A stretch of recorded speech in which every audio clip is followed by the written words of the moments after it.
Welcome, here I've got Samsung Galaxy Note 20 and I'm gonna show you how to change aspect ratio in the camera app at this device. So at first we have to tap on the camera button here to open it, and as you can see for now we are in the standard photo mode.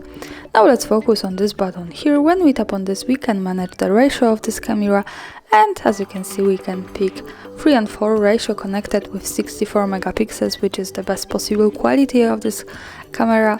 3:4 ratio also in the standard option. We can change it by tapping on this to 9:16, so this is a little bit longer one ratio. The next one here is 1:1, so the square one. This is how it looks like. And here we have also access to the full screen ratio of this camera. So this is how it works. We can also tap on this again and go back to 3:4, which is the original one here. So this is how it works. Thanks for watching, subscribe our channel and leave the thumbs up.